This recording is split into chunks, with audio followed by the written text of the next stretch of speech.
Jamie Heffernan and James McDonald.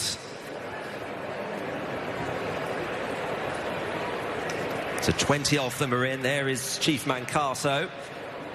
And they're off without Chief Mancaso and Buy-in. So 20 of them for the Coventry Stakes. A good start made by River Tiber. Well to the fore is Politico over on the far side in company with Packard and Flag of St George. Fandom is going quickly in the near side group in company with Army Ethos, and then Watch My Tracer, Emperor's Son. Sadna is in about 6th or 7th in the group towards the near side. Over on the far side, Give Me the Beat Boys, the dark green and white, Frankie Dettori, followed by Heartem. River Tiber is close up. Tick-Tee-Boo and Bobsleigh also over on the far side. The near side Fandom and John Velasquez leading the way to Army Ethos and Holly Doyle. These are then followed by Bucanero Fuerte trying to come into it as well with every chance and moving up nicely. In behind is Watch My Tracer. Give Me the Beat Boys inside the two over on the far side. The near side is Bucanero Fuerte. And as they come now inside the last furlong, Give Me the Beat Boys and River Tiber. Army Ethos towards the centre of the track.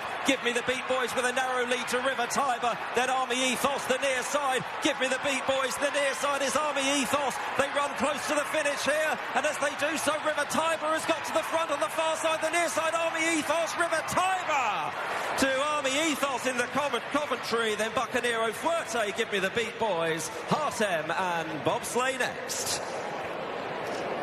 What a race. It is indeed the perfect 10. River Tiber comes home in front for a 4th win in the Coventry for Ryan Moore, a 10th for Aidan O'Brien and Coolmore, beating Army Ethos in second. But Kevin, that was complex. They split into 2 groups, but Coolmore have done it again. No, it's never straightforward, Alex, is it? But they got the result. They got a little bit desperate there, close home with the finishers in the middle.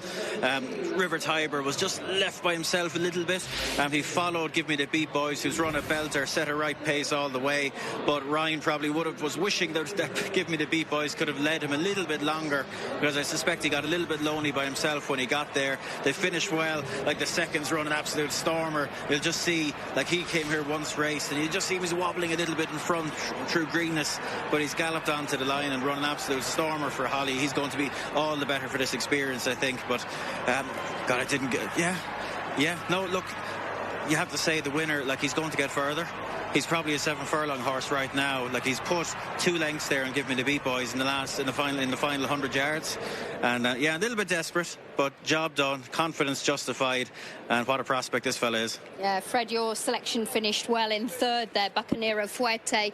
But River Tiber and Army Ethos, how hard is that for a jockey to be in 2 separate groups like that, to know if you're the one that's in front? Yes, you very much have to keep your eye. Orion had to keep his left eye onto the side of there and see what was happening. I thought at one stage the middle was slightly ahead, but I think looking at it again, they were probably evens the whole way. It's hard though, Alex, that if you are hitting the front too soon here or too far out at Ascot, to keep your mount going forward, especially 2-year-olds here. This is only his 3rd start ever, and therefore we can watch it again here to start, split into 2 groups. Ryan is lucky that Frankie Dettori goes forward there on his horse, and therefore he's given him a great lead, but he could have done with a little bit of a lead more. Yeah, and he comes out of 6, so that's where he has to go. Army Ethos comes out of 12, and your destiny is pretty much written by what everyone else is doing here, Kevin. But you could see Ryan travelling pretty well in the middle of that group. Yeah, for sure. And Give Me the Beat Boys, just watching it back again, he wasn't electric from the gates.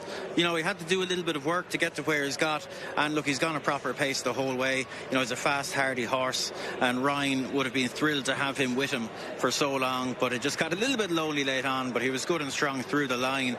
And Alex, you couldn't overstate even the importance of this for Coolmore. And this horse is by Wootton Bassett. He's from the final French crop of Wootton Bassett. There's incredible books of mares coming through that since the sire joined Coolmore, and for this to be happening prior to the Coolmore crops running will be huge. You know, I think he's going to be an exceptional stallion going forward. Already is, but wait till you see the Coolmore crops. So for him to get a horse like this at this stage, before the numbers start coming through, you know, will have them absolutely delighted. Yeah, this is going to be huge for Wootton Bassett, that move to Coolmore for sure. And River Tiber winning over 5 furlongs last time out, and there he is stepping up to a stiff 6. And the interesting thing, Kevin, is you have a look at the double that's been done over the years, the Coventry 2,000 guineas double, 5 times since World War II. Henry the Navigator did it in 2007. What do you think about this lad? Oh, you'd have to have him in pole position at the minute, Alex. And the thing, you might look at this and say, well, he's kind of fallen in at the line. But remember, like Little Big Bear last year, similar in the Windsor Castle, like Aidan does not really put the gun to the head of these horses to get to Royal Ascot. He gets them there, hopefully, to win. But like history will tell you that they generally will improve and progress. And, you know, onto the Phoenix Stakes, most likely, the National Stakes. And they usually can be relied on to get better and better. And he might well be, to be honest, I strongly suspect he'll be better than this Bear form as the season goes on. He's not just an Ascot 2-year-old. He's going to keep driving on.